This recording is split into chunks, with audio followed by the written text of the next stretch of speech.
Hi there. I was asked to do a video to help folks who maybe need a just quick refresher on eduCLIMBER. So I'm going to move quick, and if you have additional questions, feel free to ask the school psychologist in your building. Your reading specialists have built up some skills, or maybe a colleague to help you, navigate even more. Okay, so the first thing you need to do is get into Illuminate Education. People get there a few different ways. You may just want to even go right to the Oxford homepage. And if you once there, you go to the For Staff section and scroll down to Illuminate. So I will show that For Staff, Illuminate. That may be one way you do that.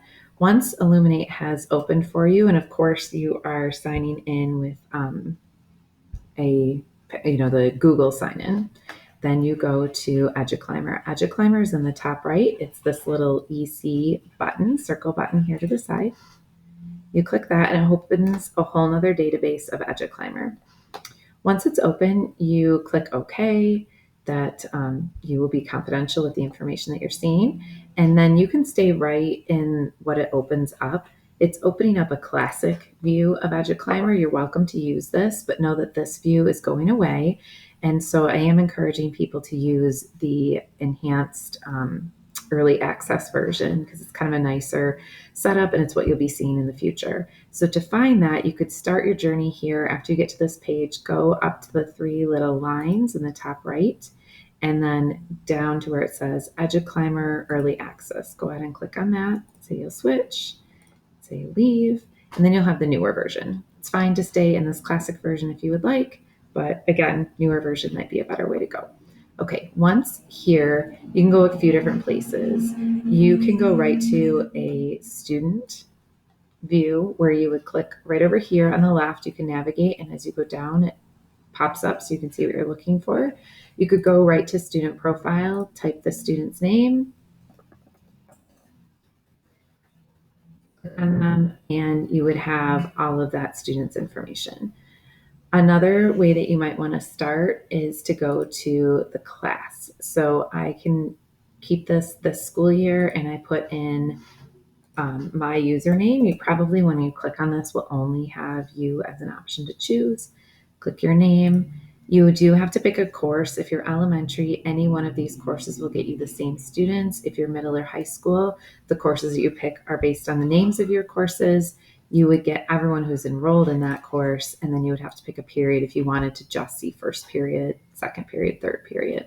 For elementary teachers, you would just pick your name, and then anything here gets you the same group of students because they're enrolled in same kids are enrolled for all of you. I'm going to keep, I'm going to go back. Right now, we're early in the school year, so I need to click back to last school year to see any kind of data.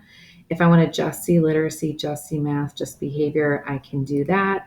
If I want to organize down further and only see FAST scores or only see Fontes and Pinnell or only see the students' grades, I can click on what I'm interested in. I'm just going to leave everything open. I'm not going to filter down. Whoops. Sorry. And I'll click search. Remember, to start with, you're always going to get these charts that give data and information. So for example, here's a class's Fontes and Pinnell data. This is the students that are sitting in the room right now, how they did last year, because we're at the beginning of the year and we don't have a lot of data. So remember, we changed the second date here to last year's data. You see how kids did throughout the year. And then you probably most of the time want to get to a data wall. So I'll click over to data wall. And what that does is gives me the names of the students, any attachments, smart forms or comments that have been made, any tags that have been attached to that student. And I can scroll over and I can start to see their data. Remember, at first I'm only seeing literacy data. I'd have to click over to math or behavior to see other pieces. And then remember that I can organize by alphabetically by clicking on the student or clicking on any of the names of assessments here if I want to see that from lowest to highest or highest to lowest. Again, you can scroll over and see much more data that way. Okay, so that's just the basics of how to log in, how to get to just a student if you want to see an individual student profile, and then how to get to a class. The other thing to know, because we're at the beginning of the school year, is if you do go to a specific student, you will need to be in last year up here in the top to see any information.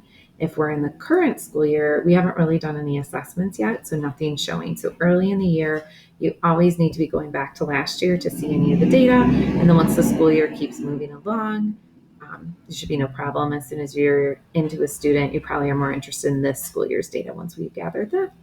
All right, hopefully this helps. Thanks so much.